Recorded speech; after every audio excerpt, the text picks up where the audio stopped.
नमस्कार दोस्तों, कैसे हो आप सब। उम्मीद करता हूँ सभी ठीक होंगे। और आज की वीडियो बहुत ही ज़्यादा नॉलेज बेस्ड और फुल इन्फॉर्मेशन वाली वीडियो फिर से लेकर आया हूँ। जैसे कि आपने कल ही देखा होगा, मैंने एक वीडियो डाली थी इन हिंदी में और उसमें इतने से कमेंट आ गए हैं कि जिनका मैं अगर रिप्लाई करूंगा तो फिर से वही बात पर फिर से वही क्वेश्चन आएगा। सो इसलिए मैंने कुछ कमेंट्स उसमें पिक किए हुए हैं और कुछ कमेंट्स प्रीवियस थे जिन पर मैं आज बातचीत करूंगा स्लोवाकिया को लेकर। ठीक है, अगर आप वीडियो पर नए आए हैं तो सबसे पहले वीडियो को कर दें लाइक और चैनल को कर लें सब्सक्राइब और वीडियो को कर दें आगे शेयर, जिसने भी यूरोप या एनी अदर कंट्री में जाना हो। ठीक है, और इंस्टाग्राम पर फॉलो कर लेना।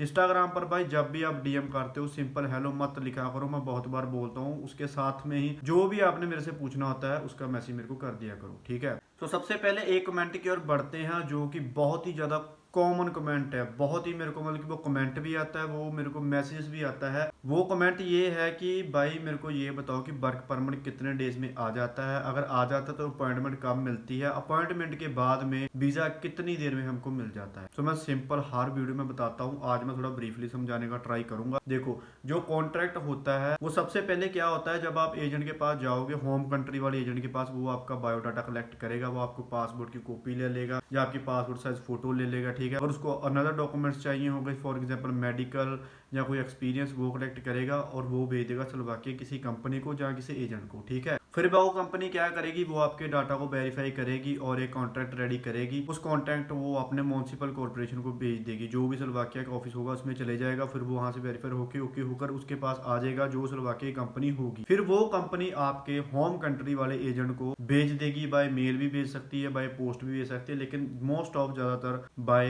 पोस्ट ही आती है। ठीक है, रेयर चांस होते हैं इसमें मेल में आती है। ठीक है, और फिर वो जब वो आपके एजेंट के पास आ जाएगा, फिर वो आपका एजेंट आपकी अपॉइंटमेंट उठाएगा। वो अपॉइंटमेंट आप खुद भी उठा सकते हो, मैंने वीडियो भी एक प्रॉपर डाला हुआ है। एक ही पासपोर्ट पर एक ही मेल पर एक बार में ही आप उसको उठा सकते हो। जब तक वो एक्सपायर नहीं होगी तब तक आप दूसरी वाली उठा नहीं सकते। ठीक है, अब यहाँ तक आपको समझ में लग गया होगा अपॉइंटमेंट का सीन क्या है। जब अपॉइंटमेंट उठा लोगे फिर वहां आपकी बायोमेट्रिक होगी, थोड़े नॉर्मल क्वेश्चन पूछेंगे, आपका नाम पूछ लेंगे, कंपनी का नाम पूछ लेंगे, इससे ज्यादा और कुछ नहीं पूछेंगे। ठीक है, प्रिपरेशन करके जाना तो ठीक है, अगर नहीं भी जाओगे तो चले जाएगा, लेकिन ये है कि कंपनी का नाम और मैनेजर और हेडक्वार्टर कहाँ पर है इसका थोड़ा सा ध्यान रखना। अगर बात कर ले मेडिकल की, मेडिकल के टेस्ट में होता है चेस्ट का एक्सरे आ जाएगा, ब्लड का आपका टेस्ट हो जाएगा। ठीक है, नॉर्मल से टेस्ट होते हैं, आइस का टेस्ट हो जाएगा अगर आप ड्राइवरी में जाओगे, इससे ज्यादा और कुछ नहीं लगेगा। ठीक है, और जब वहां पर आपकी फाइल सबमिट हो जाएगी तो 10 बिजनेस डेज, आप ऐसे लगा लो कि हाफ मंथ तो लग ही जाएगा वीजा आने को। ठीक है, अगर बात प्रोसेस की करें तो प्रोसेस पहले से बेहतरीन हो चुका है। जैसे कि नवंबर में दिसंबर में आपको देखने को प्रोसेस मिला था, फिर से वैसा ही हो चुका है।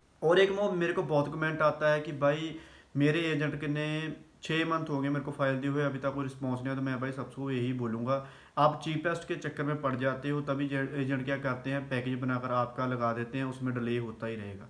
वो आपको और डिले करेंगे, आपका टाइम वेस्टेज ही होगा। इससे अच्छा कोई अच्छा सा एजेंट ढूंढो और उसके उससे उससे वार्तालाप करके आप अपनी फाइल को सबमिट करें। ठीक है, इन हिंदी में वीडियो मैं इसलिए बना रहा हूँ क्योंकि काफी कमेंट्स आते हैं कि भाई इन हिंदी में समझाओ। अगर आप मेरी हिंदी से आप सेटिस्फाई हो तो मेरे को एक लाइक जरूर करना और कमेंट में मेरे को रिव्यू जरूर देना कि हाँ कि हमको आप समझ में आ रहा है। ठीक है, आप बढ़ते हैं दूसरे कमेंट की और जहाँ दूसरे मैसेज की और वो भी एक मोस्ट कॉमन सा है। वो कॉमन कमेंट ये है कि भाई मेरे को सभी यही मैसेज करते रहते हैं कि भाई हमें क्या वेट करनी चाहिए कि नहीं वेट करनी चाहिए। तो मैं भाई ऑब्वियसली यही बोलूंगा, अगर आपका कॉन्ट्रैक्ट आ चुका है तो आपको वेट करना चाहिए, लेकिन वो कॉन्ट्रैक्ट तो पहले आप वेरीफाई करो। वेरीफाई कैसे करना है वो भी मैंने वीडियो डाली हुई है चैनल के ऊपर, उस पर जाकर आप अपना देख सकते हो कि क्या जो भी डॉक्यूमेंट या वर्क परमिट मेरे को एजेंट ने प्रोवाइड किया है क्या वो ओरिजिनल है कि फेक है, वो कैसे पता करना है वो भी मैंने वीडियो अपलोड की हुई है, वो भी आप देख सकते हो। ठीक है, अब बढ़ते हैं तीसरे क्वेश्चन को। एक भाई ने मेरे को कमेंट किया है कि भाई जो एजेंट है वो मेरे को बता रहा है कि आपको ऑस्ट्रिया में लैंड करोगे, ऑस्ट्रिया से आप बाई बस चले जा सकते हो स्लोवाकिया में। क्या ये जेन्युइन वर्क हो रहा है, क्या मेरे साथ कोई फ्रॉड या कोई स्कैम तो नहीं हो जाएगा, मेरा कोई टाइम वेस्ट तो नहीं हो जाएगा। वही भाई बहुत टेंशन में था तो मैंने उसको क्लियर किया है। मैं आपको वीडियो में भी इसलिए बता रहा हूँ कि जो भी स्लोवाकिया में एयरपोर्ट है वो इतना बड़ा नहीं है कि वो इंटरनेशनल एयरपोर्ट नहीं है। जब आप लैंडिंग करोगे ऑस्ट्रिया में तो आपको वहाँ की इमिग्रेशन आपका नाम पूछेगी, आपका कॉन्ट्रैक्ट पूछेगी, कौन सी कंपनी में जा रहे हो। आपको ये भी पूछ सकते हैं कि क्या आप स्लोवाकिया में ही जा रहे हो, तो आपने वहाँ पर जैसे ही बोलना है कि हाँ मैं स्लोवाकिया में ही इस कंट्री से आया हूँ, इस कंट्री से जा रहा हूँ और इस कंट्री के पास वाली कंट्री स्लोवाकिया पड़ती है, वहां पर मैं जा रहा हूँ। आपको मतलब कहने का मतलब मेरा ये है, जब आप लैंडिंग करोगे तो वहाँ ऑस्ट्रिया में इमिग्रेशन होगी, तो वो बेसिक सी होगी नॉलेज लेने के लिए वो आपको क्वेश्चन करेंगे कि आपका नाम क्या है, कौन सी कंपनी में जा रहे हो और कौन सी कंट्री में जा रहे हो। ठीक है, कोई डरने की बात नहीं है, बिल्कुल 2-3 क्वेश्चन इंग्लिश में भी वो कर लेते हैं। ठीक है, हिंदी में तो वो बोलेंगे नहीं, मैं आपको पहले ही बता देता हूँ, इंग्लिश में ही आपकी वहाँ पर इंटरव्यू होगी। 2-3 क्वेश्चन पूछेंगे, इससे ज़्यादा नहीं पूछेंगे और आपको जाने दे देंगे। कभी कभार तो ऐसा होता है कि सिंपल नाम ही पूछते हैं और बोलते हैं कि आप चले जाओ। ठीक है, और जब आप वहाँ पर चले जाओगे, वहाँ से बस लेना 10 से 15 यूरो की लगेगी, वो ब्रतिस्लावा आपको उतार देगी, फिर आप अपनी फाइनल डेस्टिनेशन पर जा सकते हो। आप बढ़ते हैं नेक्स्ट क्वेश्चन की ओर। एक भाई का क्वेश्चन आया था कि भाई स्लोवाकिया कंट्री जहाँ स्लोवेनियन कंट्री में क्या डिफरेंस है। तो भाई मैंने फर्स्ट ऑफ ऑल आपको सभी को बताया है कि जहाँ पर हमारे स्लोवाकिया या स्लोवेनिया की बात करें, दोनों कंट्री का प्रोसेस टोटली सेम है, दोनों में सेम ही आपको मनी सेविंग होगी, सेम सैलरी मिलेगी, कोई डिफरेंस नहीं है। अगर आपको स्लोवेनिया का वर्क परमिट मिल रहा है तो आप वहाँ पर भी जा सकते हो, वहाँ की कंपनियाँ बहुत अच्छी है, वहाँ पर भी वर्क बहुत अच्छा होता है। और एक बात मैं और बता देता हूँ, अभी मेरे को माइंड में क्लिक में आ गया, एक भाई ने मेरे को मैसेज किया था कि भाई वो कंपनी, एक कंपनी का नाम लिया था, मैं भूल गया। भाई ने बोला कि वहाँ पर यार मेरे से काम बहुत लेते हैं, बहुत काम लेते हैं, उन्होंने मेरे को बोला। तो मैंने बोला कि भाई आप इंडिया में क्या कर रहे थे पहले। बोला कि मैं फ्री था। तो भाई आप थोड़ा सा माइंड सेटअप करो, भाई आप किसी कंपनी में जा रहे हो, जो कंपनी एक्सेसरी का काम करती है, तो भाई आपको काम तो पड़ेगा ही ना। अगर फॉर एग्जांपल मैं आपको एक बॉक्स दे देता हूँ, मैं उसको बोलता हूँ कि इसको आप प्रॉपर बॉक्स बनाओ, ठीक है, प्रॉपर अच्छे से उसकी बॉन्डिंग, उसको रैपिंग करो, अच्छे से करो, तो भाई वो तो काम कंटिन्यू चलेगा ना, जितने घंटे होता है, तो काम तो करना पड़ेगा भाई।